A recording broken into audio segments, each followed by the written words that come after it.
and see. Words with more life in them than a couple followers of John could have ever imagined. John was with two of his disciples one day when Jesus shows up. And John, turning around, looks at Jesus and says, "Look, the Lamb of God." And these two followers, they turn around as well. And they go up to Jesus and say, "Teacher, where are you staying?" Words with more weight in them than they could ever have anticipated. And Jesus answers them, "Come and you will see."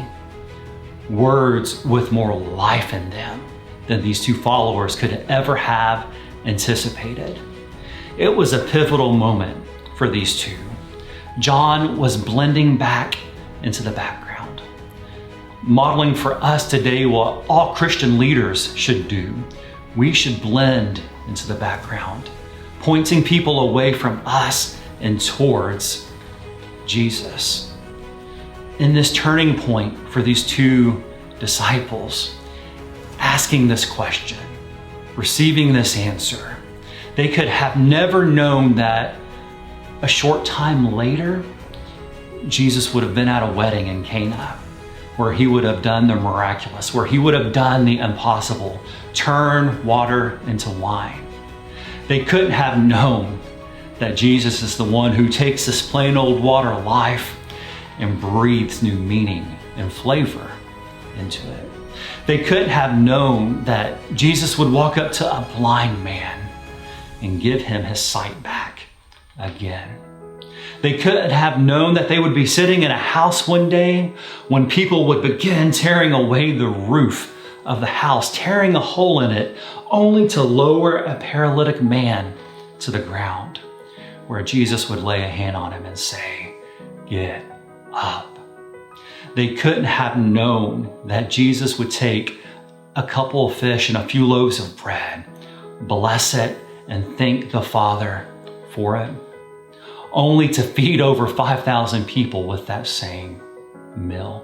They couldn't have seen that coming. They couldn't have known that Jesus would see a widow and her dead son off in the distance, where Jesus would walk up to them and Jesus would lay his hand on the dead boy saying, "Get up," and the boy would rise back to life. They couldn't have known the joy that would overcome that mother as she embraced her now alive son again. They couldn't have known that their beloved teacher, Jesus, would be murdered on the cross, only to come back to them again, pouring his love and compassion out on them, because his love and his compassion cannot even be held down by death itself. They couldn't have known. These same words that Jesus uttered to these two followers that day, "Come and you will see," they're the same words that Jesus utters to you and to me.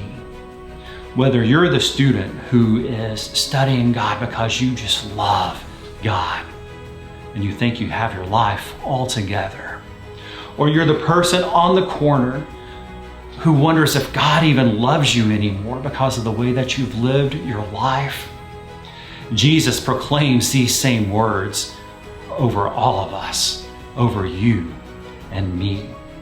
My prayer for you today, and my prayer for myself for this year, is that we would have the courage to ask Jesus, "Where are you staying?" And that we would have the courage to anticipate his answer, "Come and you will see."